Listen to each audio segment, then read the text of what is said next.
Good morning. As I ring the Tibetan bowl this morning, let's let our feelings of gratitude for these 7 years of Reverend Sue's ministry fill this sacred space.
Thank you, Michael.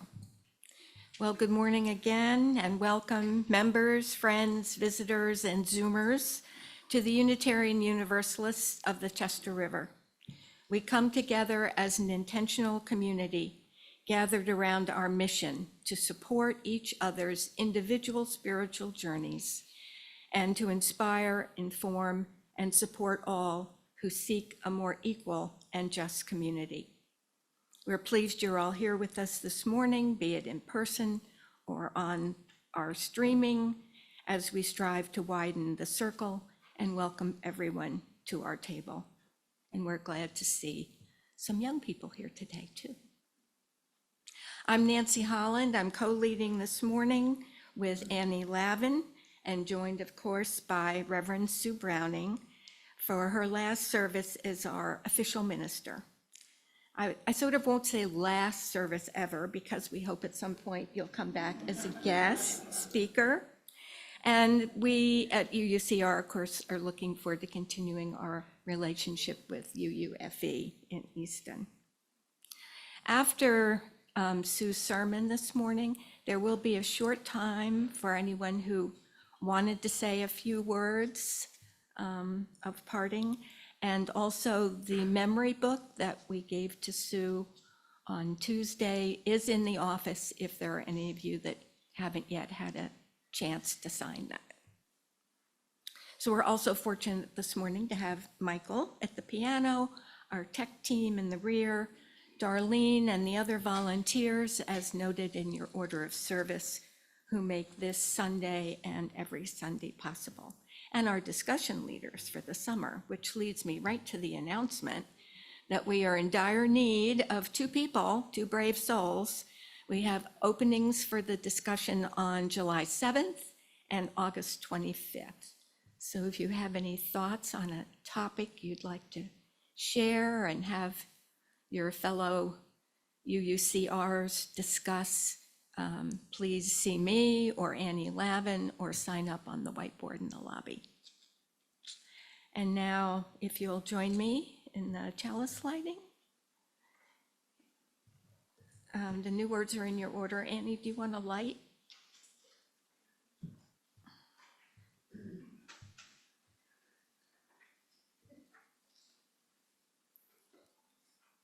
We light our chalice this morning in the spirit of gratitude, thankful for years of ministerial service to this church, for celebrations of life and death, dedications and communions, for leading worship, grounding our congregation in spiritual practice, helping us to navigate the wonders and stresses of this world and make sense of good times and bad.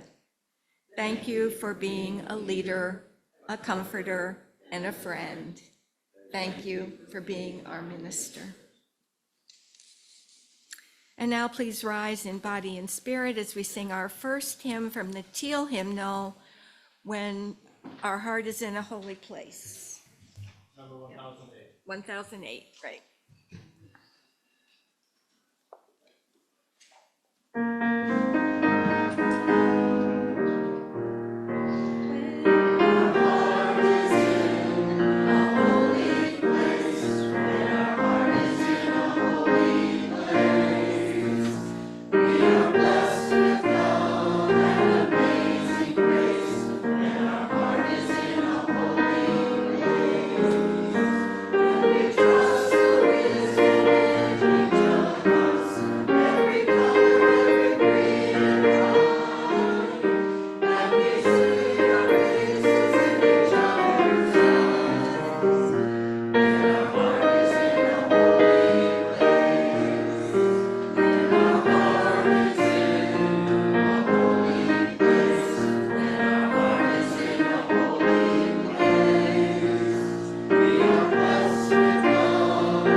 And Annie has some opening words for us this morning.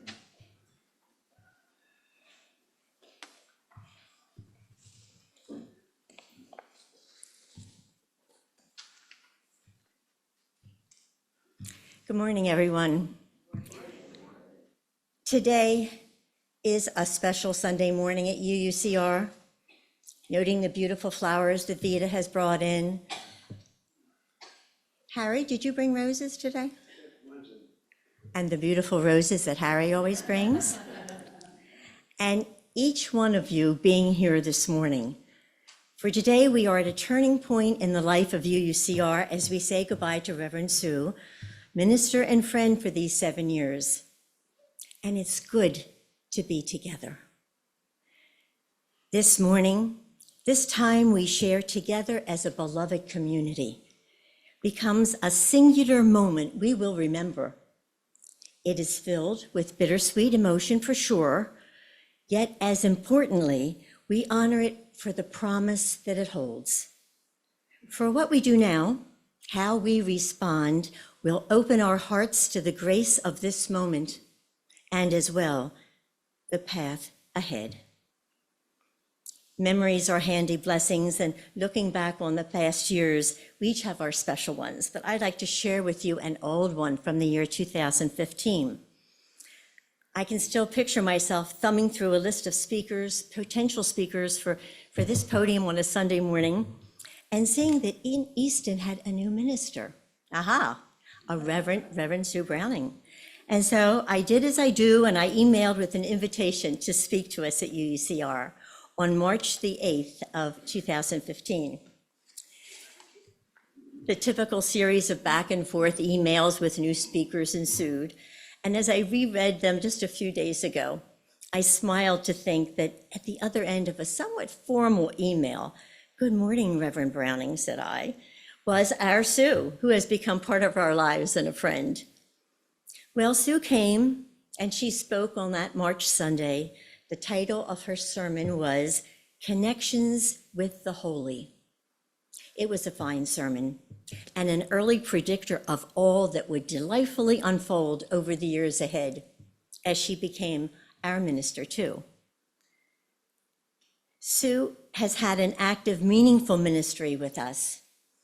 In addition to leading 7 years worth of services and sermons, she's lent creative support and leadership at our many board meetings, committee meetings, having driven Route 50 and 213 in daylight and dusk and dark in all kinds of weather to be the important presence that she was. Sue's been a wise, comforting, loving presence as well in times of loss, and some of us has had that experience. And she's represented us so well in the community. I've always been proud to claim her my minister when anyone questioned who UUCR's minister was. Reverend Sue Browning, and she's ours. And I felt even more so when, with that exception, a compliment would follow. Yes, all that, but the most vivid memories for me, as for many, cluster around COVID, when despite the fear and uncertainty of this universal threat, without a blink, Sue rolled up her sleeves and began a yeoman's effort to continue the flow of weekly Sunday services when so many other churches were succumbing to this huge challenge. Her belief in the importance of worship, which is the very heart of this church, of any church, and her persistence at working to keep weekly worship unfaltering is why we're standing strong today, maybe why we're here at all. With Sue at the helm, our tech team and our worship members tapped into a creativity we didn't know existed. We didn't even know we were capable of. And that same spirit and the same energy also spoke of the congregation, as your commitment to continue attending services on Sunday prevailed, whether on Zoom and later in the sanctuary, seated way apart from each other we were, wearing masks, no singing, no sharing mics for joys and concerns, no coffee and fellowship. That's what we needed, and that's what would come when it was safe. Now, Sue was doing this for 2 congregations, mind you, and so she simply tucked the 2 of us under her wings, creating opportunities for us to learn from each other, with each other, and how to create and present services in COVID times, and so much more.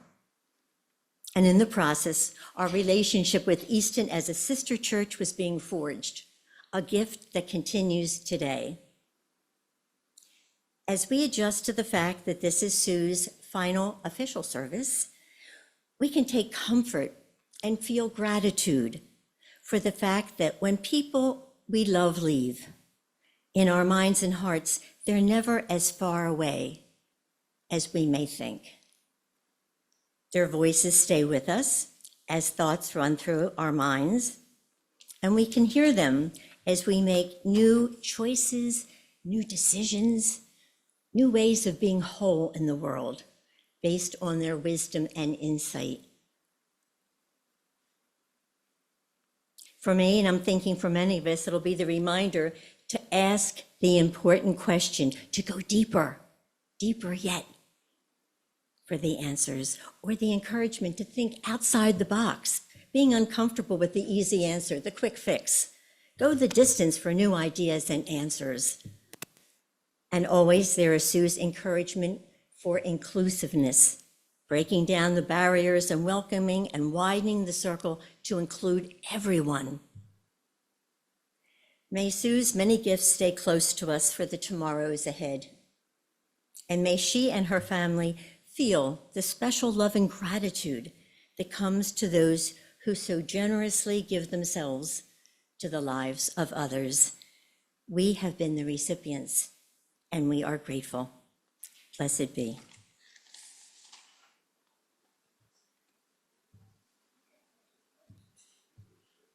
Yes, and Sue is going to time for reflection. Usually by now I've whittled my way at least to do chalice lighting words so that you've heard my voice. But thank you for all coming out. I know the tradition of this congregation, I'll get to time for reflection in a moment, but at some point when I was starting here, I heard we don't do summer services. Okay, well, that'll make it easier. But they said, well, we do gather every week all summer. Here's what we do. We just sort of gather in a circle. We have a topic, we light the chalice, a little time for joys and concerns.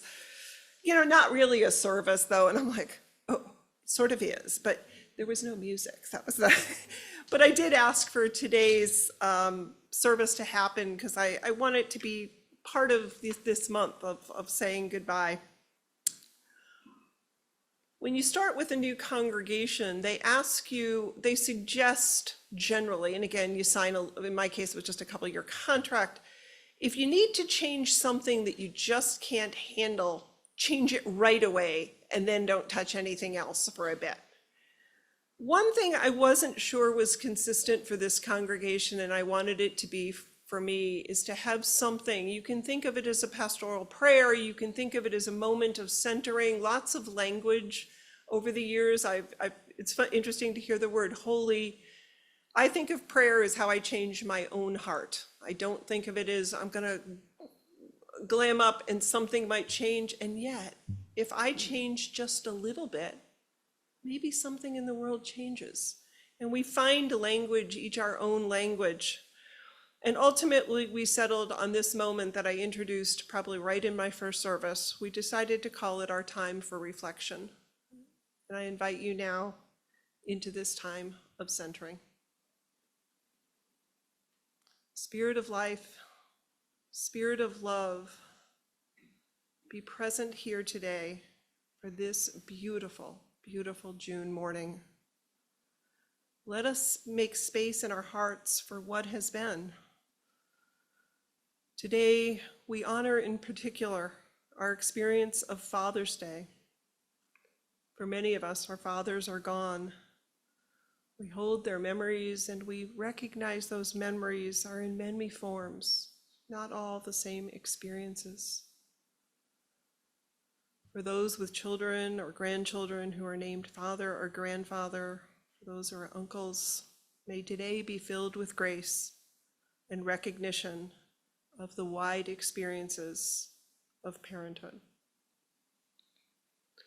Beyond our doors, we hold in our hearts all who suffer, suffering today from illness, hunger, war, for worries of safety. And amidst so much that is a struggle, let us notice joy, new life, graduations, and celebrations. We hold the struggles together with these joys, and we wish for healing and peace. And Spirit of Life, be with us for this service of this special service of transition for UUCR. Help us all make space for our experiences of gratitude and generosity and of hope for what is next. let us also make space for the sense of loss that's going to be here for all of us that comes with transition. Let's just take a moment in silence and create and hold this space together.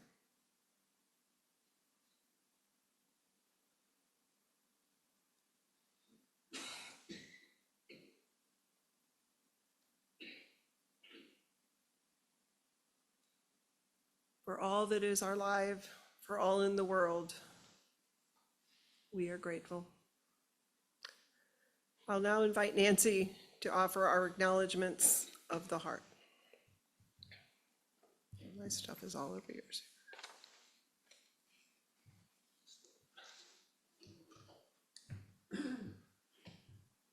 Thank you, Sue.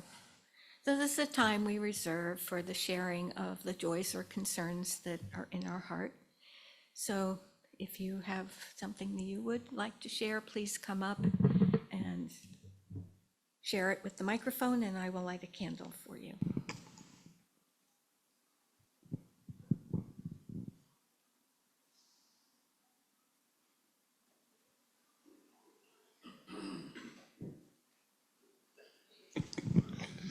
I think it would work with a candle.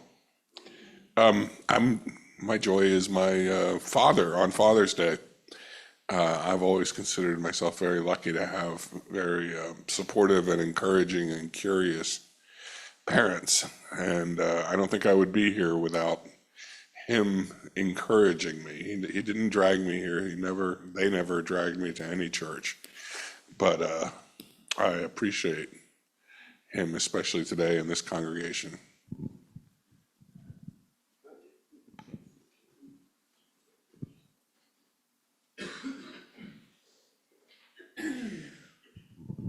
Well, my joy is I didn't send an email, and I thought, since I didn't send an email, I can say it. We have a leader, an individual who just pulled out all the stops and made the 11th possible, and that's MQ. She wrote the song with Philip. She went back and forth. She got the country club. She got the food. She got the people. Everything was due to the main person, who is MQ. Thank you.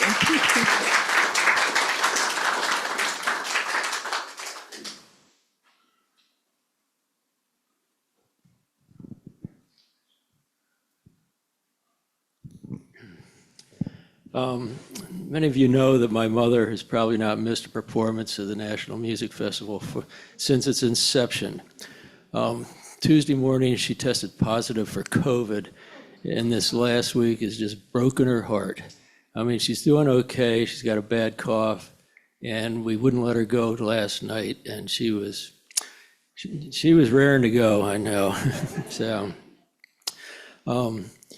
let's see. Oh, yeah, on the video of the performance from Tuesday night, the stellar performance of the UUCR chorus is up on the YouTube UUCR forum. If you're not a member, you just click on it and ask, and I'll let you in. The other thing, I joined this church, signed the book in 2017, about the same time Reverend Sue became our minister. And I just would like to say that it's been an honor and a pleasure to be your tech cowboy these years. Thank you.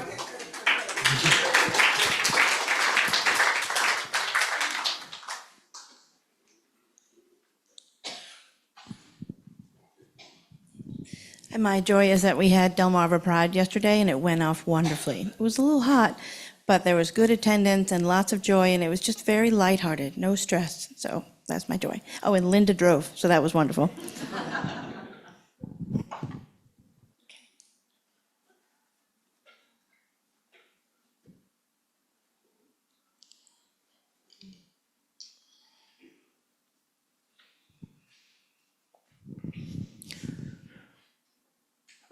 My life partner, Sandy, we've been life partners for 29 years, is now moving to be closer to her two daughters who live around Washington, D.C. They're going to be looking for an assisted living place for Sandy. It's been a concern up until now. It's still a concern. I love Chestertown, and I don't want to leave. I have no desire to move back into a highly urbanized, car-centric place. So I've found a place to live, new place. It's been hard thinking about giving up the house, the home that we've created, and the things that we've improved. And so I'm starting a new chapter in my life. And been able to turn things around from thinking about what I'm giving up and what I'm losing to, okay, what's next? And how do I make the best of it? You know what I mean? You know what I mean. Thank you.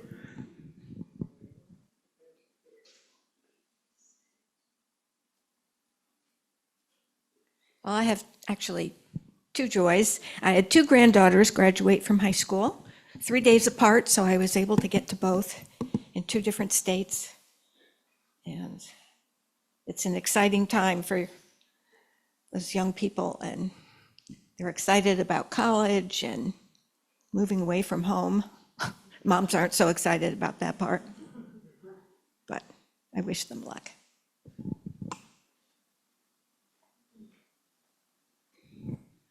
My joy is for the past 2 weeks, the musicians that have blessed Chestertown with their craft, and the town that has opened up to host them, and everything they've done for the past couple of weeks. It's just nuts. I can't imagine every small town in America has something like this, but Chestertown is really lucky in that respect.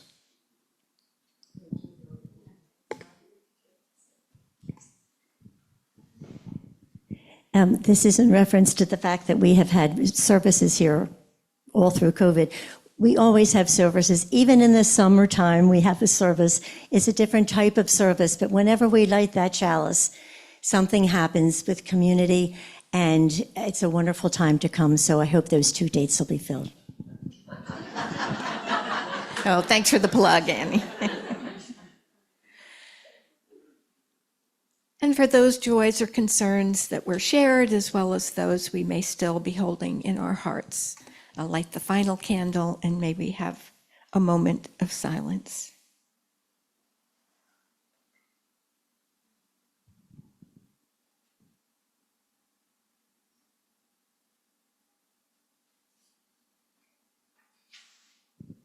Blessed be.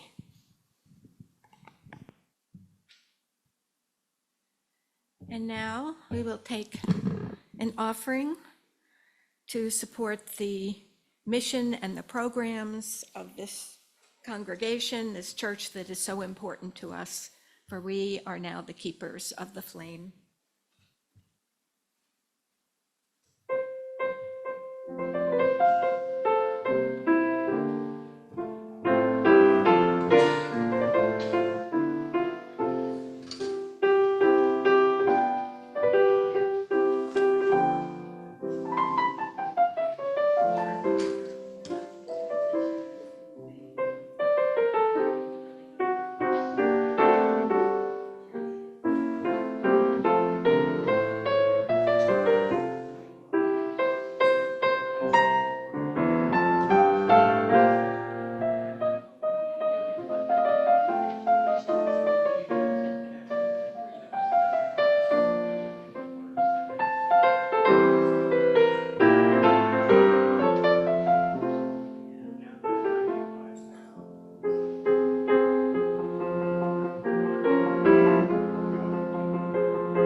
Thank you for these gifts generously given. We are truly grateful. And next.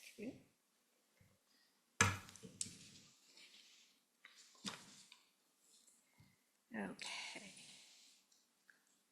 Next, we have a reading. It is in your order of service as an insert. It's a little, it's not really broken up. We're going to try and do it as a responsive reading. And it's not sort of regular text and italicized, so it's going to take a little bit of, but you'll hear how it breaks pretty normally. So we'll start with this side of the congregation, and some of the others will be on the right, and I'll give you a hint. So this reading is called Life is Always Unfinished Business. On this side, in the midst of the whirling day, in the hectic rush to be doing, in the frantic pace of life, pause here for a moment. Catch your breath, relax your body, loosen your grip on life. Consider that our lives are always unfinished business. Imagine that the picture of our being is never complete. Allow your life to be a work in progress. Do not hurry, roll the masterpiece. Do not rush to finish the picture. Do not be impatient to complete the drawing. From beckoning birth to dawning death, we are in process, and always there is more to do. Do not let the completeness wait on your spirit. Do not despair that imperfection marks your every day. Do not fear that we are still in the making. Let us lead the world still to be created. Let us give thanks. Let us celebrate the power of the incomplete, for life is always unfinished business. Thank you. And now, Reverend Sue on the art of saying goodbye.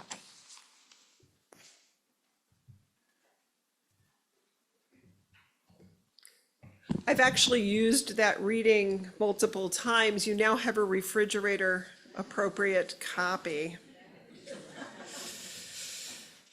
Okay. So here we are. The actual title originally, we sort of got morphed in a couple typings of it, was The Art of Goodbye. And I hope this is a little bit about me, but it's also as you think of your life journeys, think a little bit. So when I was preparing for ministry, in one of the many evaluations you do, it takes about, for me, it was about a 5-year journey from the first day of a first seminary class to the end of a 1-year internship. It was 5 years. And you can believe that you are assessed and labeled and prodded for years. And in one of those places, I was described as earnest. Really? Earnest was the best they could do. I was in seminary in my 50s. I was learning to preach, and I was terrified for those first sermons, standing in front. I had attended protests. Eventually, I bought a robe. I was feeling pretty edgy, pretty irreverent. Earnest. Really. So, okay, it does sort of fit. I'm dependable, trustworthy. I'm not the brilliant student, but I don't miss deadlines, and probably not the prophetic voice thinking 10 years ahead of the future, but I had a few things to say, and I was consistent, reliable. So if I claim that earnest thing, there must be a way to say goodbye properly. There must be a right way to do that for you and for me. So I checked in with others, and there are recommended practices around the goodbyes in our life. And we're doing some of that right now, not just today, but we've done it over the month. Not all of the goodbyes in our life come with the luxury of time and choice, but this one does. So we're taking time for it to happen in stages. We're telling stories about our connections, and we're going through rituals where we are naming it. From the party on Tuesday and the sermon, my door's still open a few more days this week. I'm physically coming up here for meetings. There's been newsletter columns. What we're trying to do, what I'm trying to do, and you're helping me, is to make the goodbye visible and heartfelt. It's really interesting.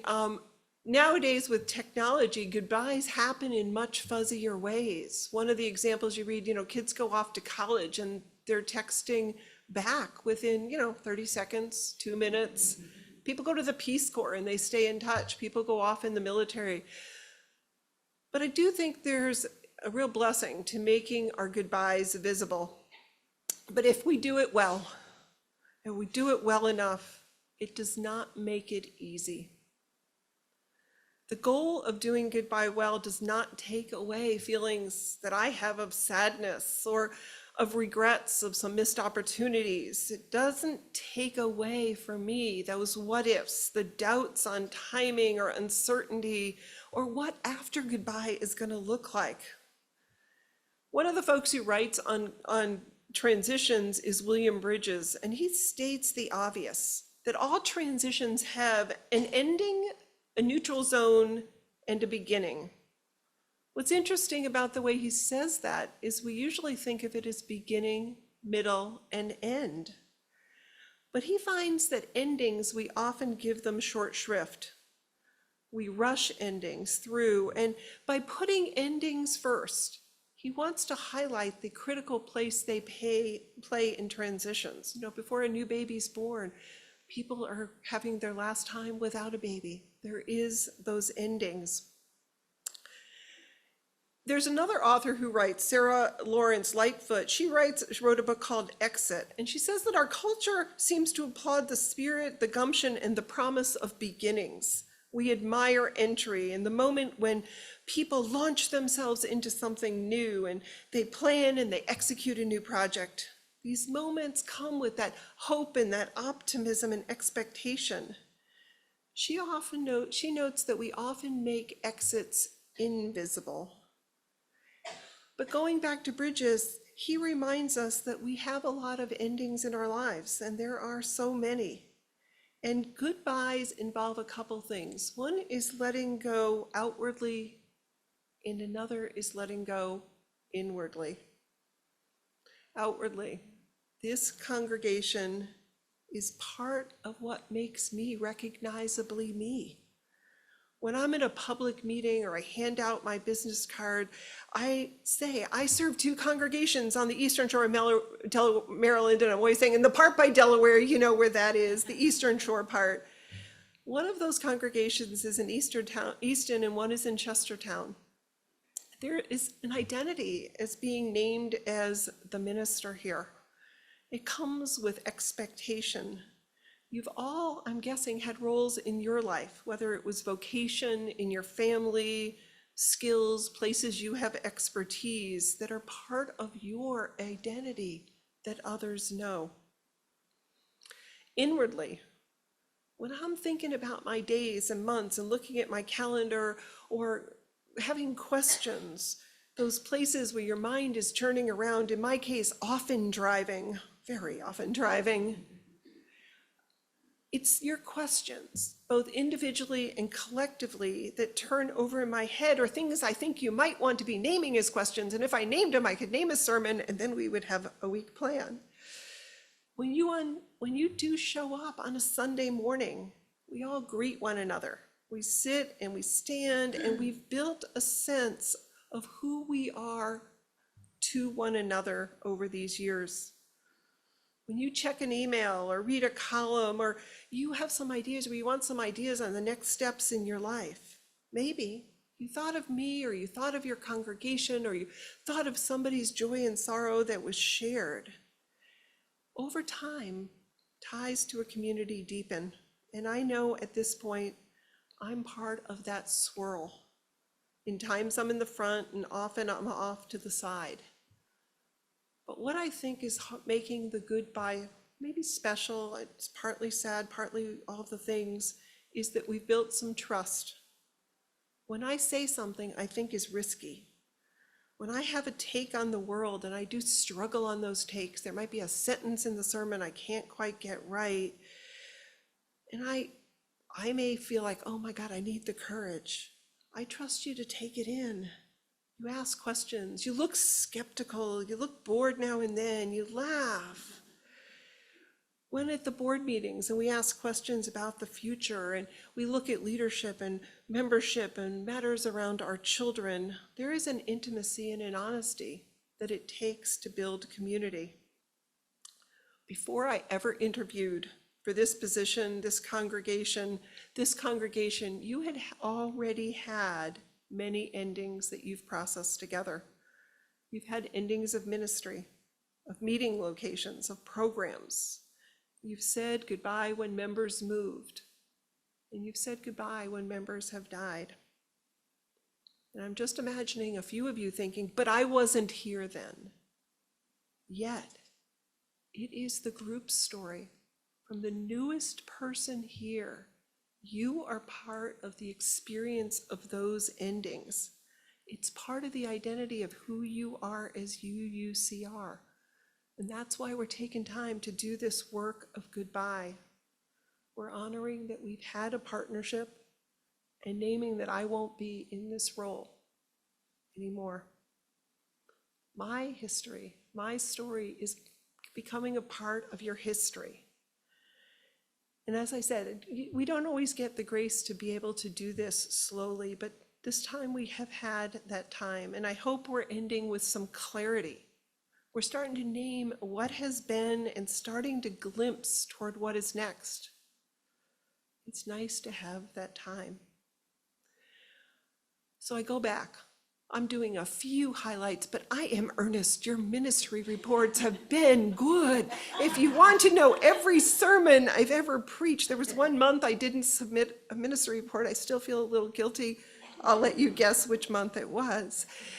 But I offered a sermon just this past October 1st, and it was celebrating my 10 years since ordination. Gratitude to all cake providers then, and I did some listing then, and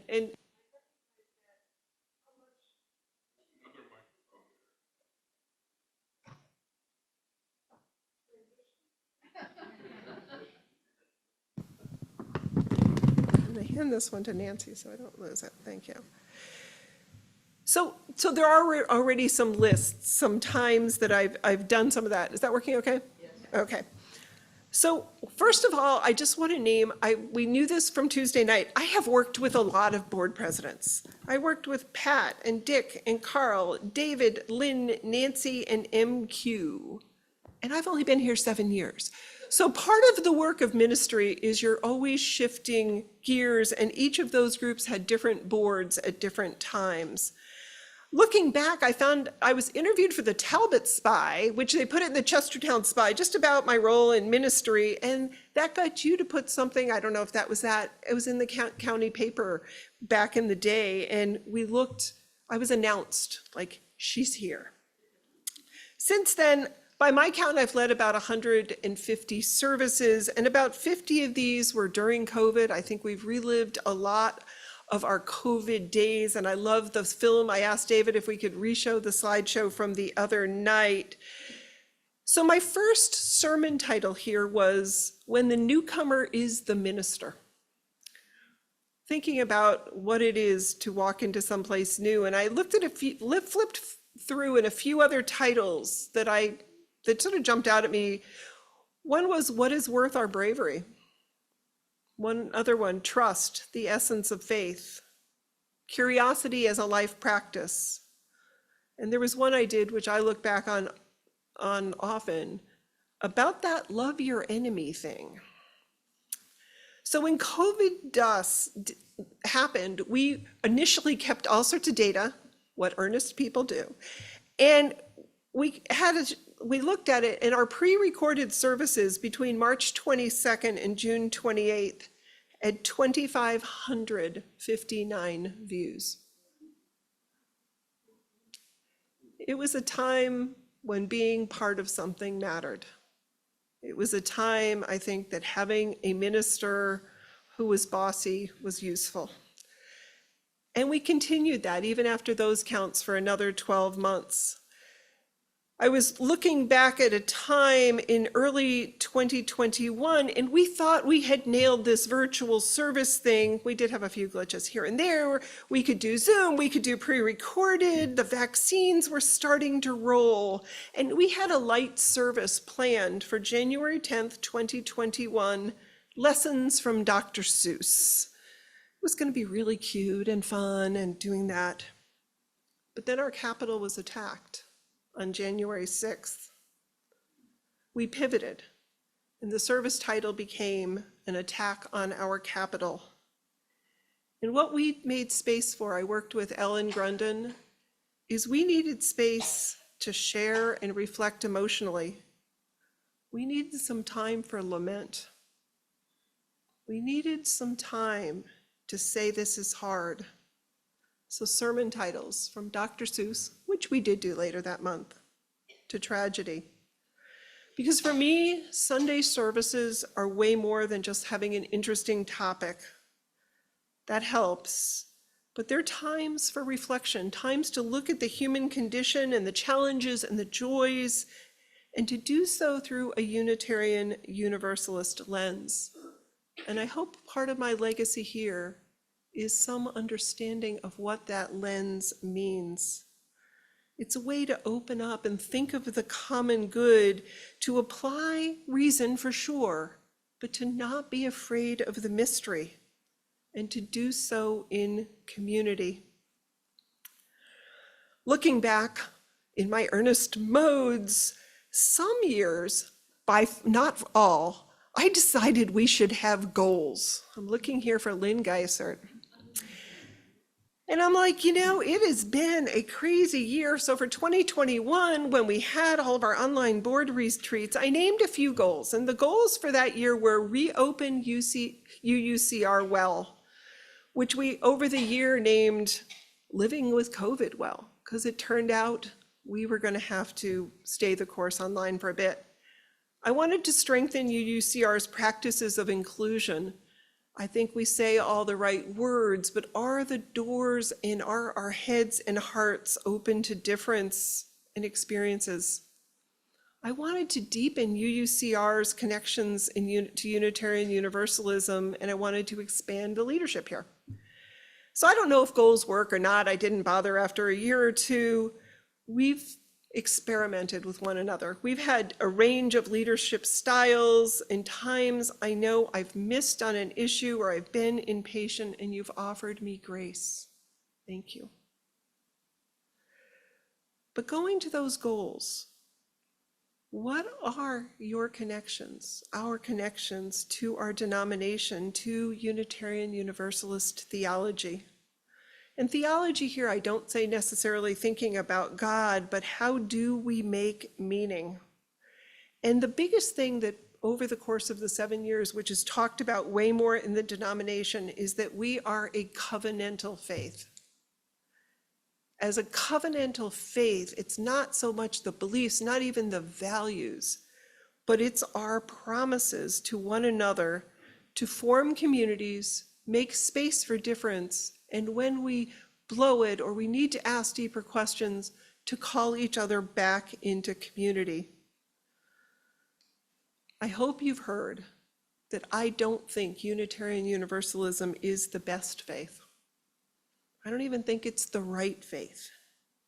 What it is for me, and I'm guessing for you that are here this morning, is it's a fit for me. And with that comes the humility and respect for other faith traditions.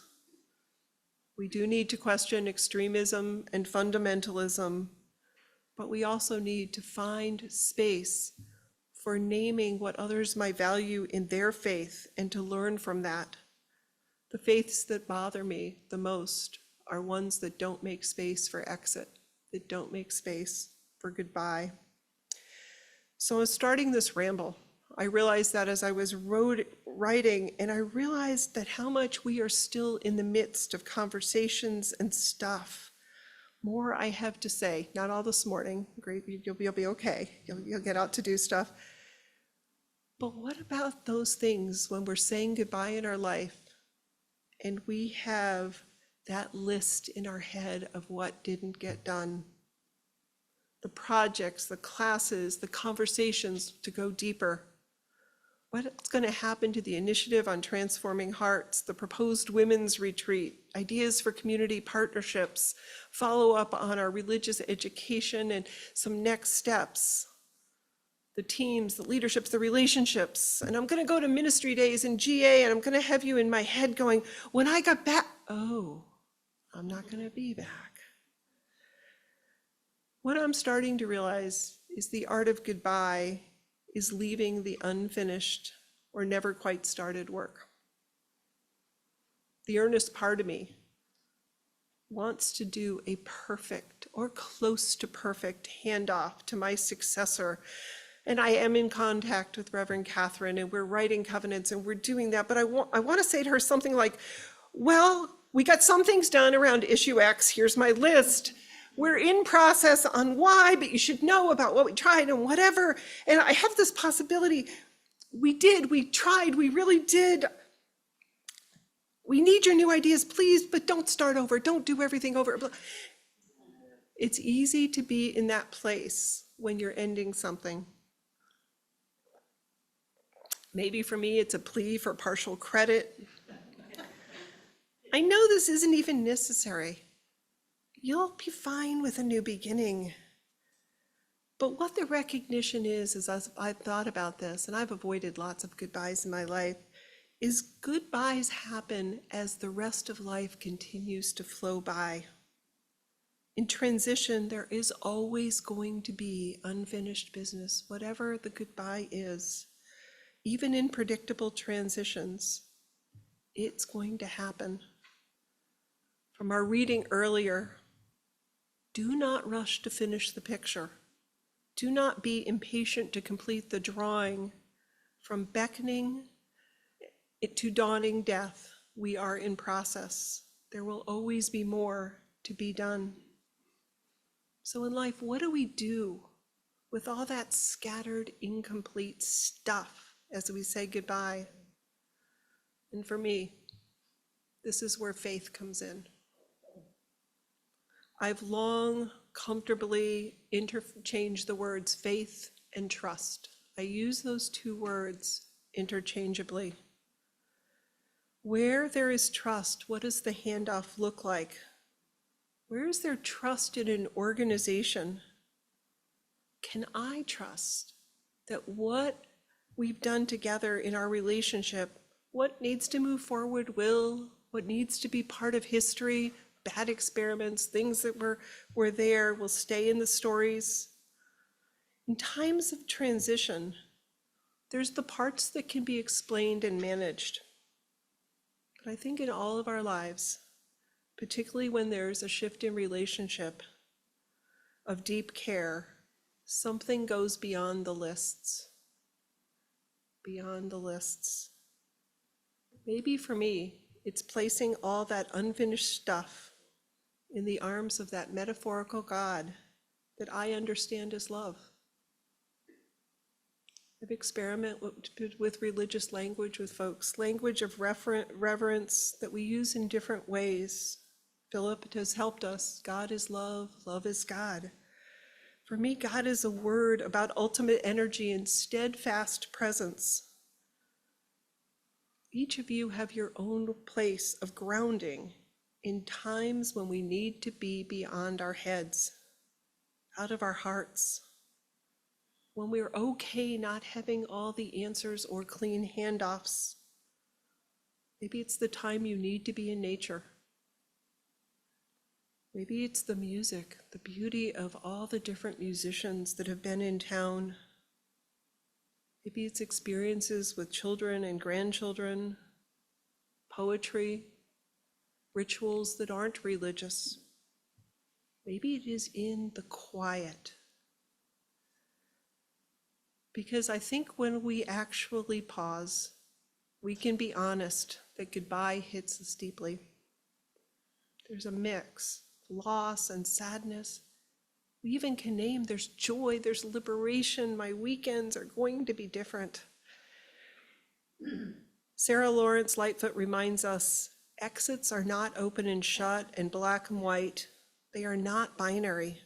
Reminds me of Pride yesterday. Rather, they are layered, messy, interactive, and they are embedded in our relationships. So to get specific here, what's going to happen next? Your new minister and I are specifically working out a covenant. We will literally and have drafted and write out an agreement on how I will limit some contact and how you will be in relationship with her and how she and I will both know there's gray areas. We'll sign this. We'll share it with your boards. It will be public if anybody wants to see it. And the reason you're doing this, the reason we're doing this is not because I don't care or you don't care and you know that, but it's to give space to work with a new person. So I'll back away. That's good standard practice, and we're all going to feel this, and we'll do it together, and we'll work on the UUFE Easton and Chester River partnership. We are being really explicit about that. It's not that people can't attend different events or you won't bump into me. But as Catherine and I figure out the collegial transition, there still comes to place where I need to figure out the last paragraph of this sermon, because writing it takes us one step closer.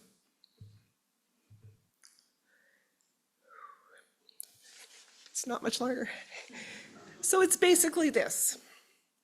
It's been an incredible honor to be your minister. I'll miss being in this role. I'll miss being identified in this way. You're going to draw from the energy that we've shared, and what's useful will pass forward. I have confidence in that. It's going to happen because we're marking some of these times. These last 7 years, we have formed each other time and again. Our trust has mattered, and we've learned to model trust, to do that in our lives, and we've done our best. I trust that in this liminal time, this neutral zone, this neutral place is where we will start, as Annie shared, our new beginnings. But for today, let us hold this special time of ending in some holy way, however you understand that, knowing that we have touched one another. Now your turn. May it be so, my friends. Blessed be.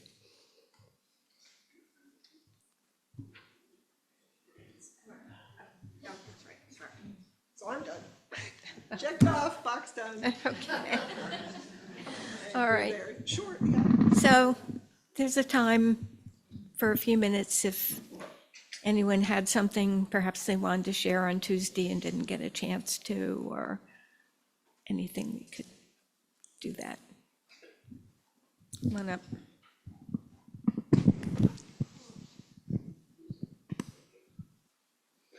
Well, Reverend Sue, even though you're departing our pulpit, you'll still be part of our congregation. You'll be in our hearts. And I want to say something else. We will earnestly miss you.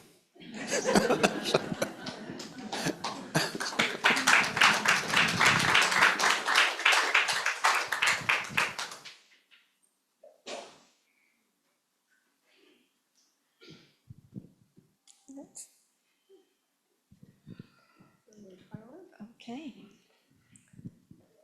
Then, let's see.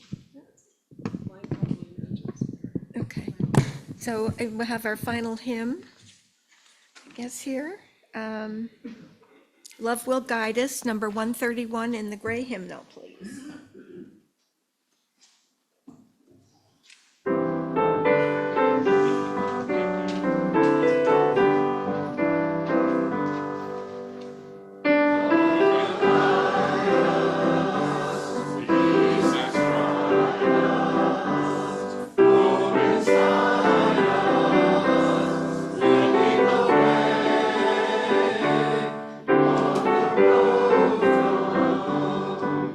Praise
we will take your love with us, right? Okay, so you go first on the closing. Right. So it's goodbye, so you get closing words from so many directions here. One thing that I neglected to say is, again, voice will crack, but as you give me gratitude, thank Bill too.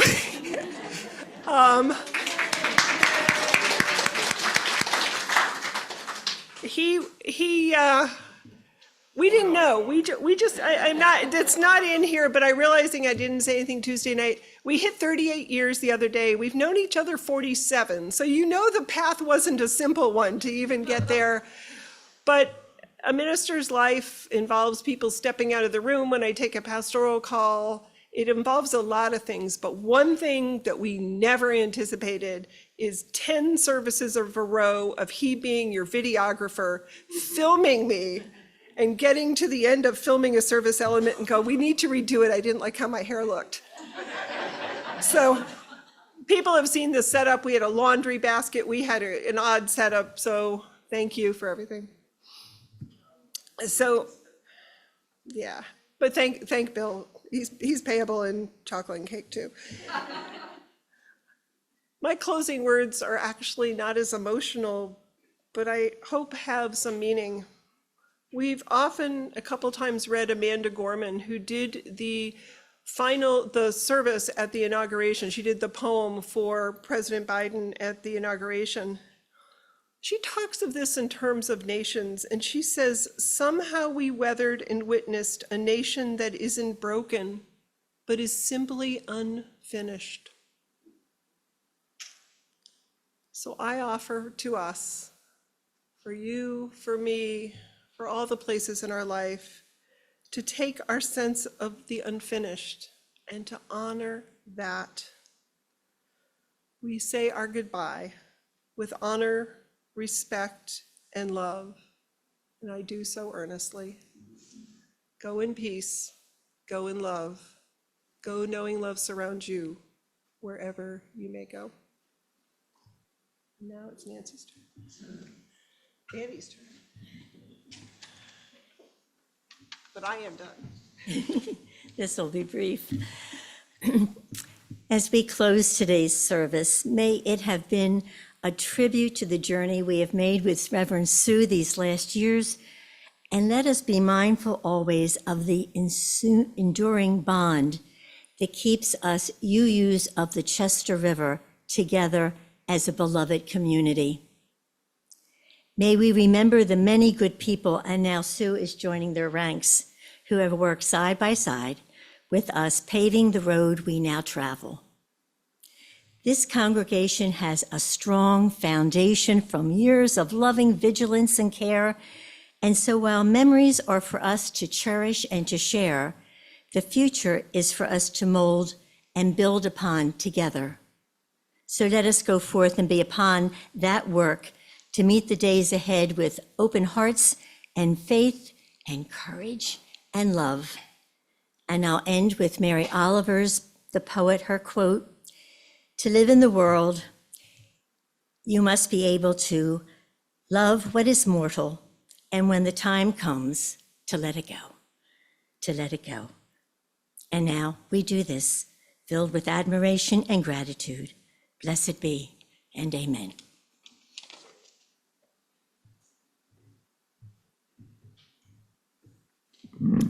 And maybe just hopefully bring a little moment of celebration to this. Would everybody, we want to send Sue off with a rousing cheer. So as you're able, please stand and rise, and let us give Sue a standing ovation. Standing ovation.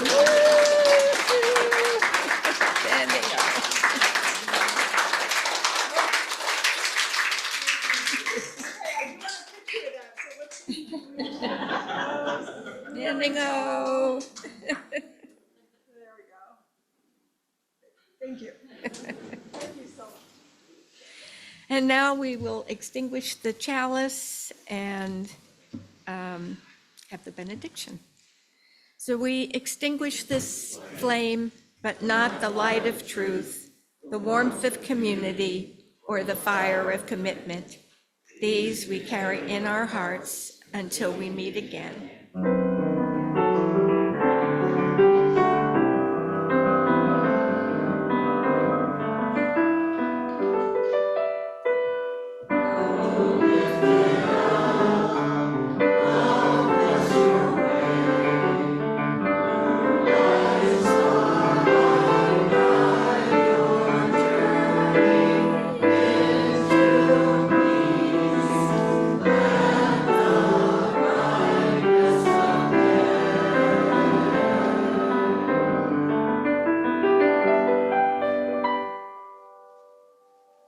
This is a waltz by Chopin, nicknamed the Adieu Waltz.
Thank you, everyone. Please sign the memory book, and slideshow is out there. I'm thinking the Valentine's Day service. Look at all the cover things.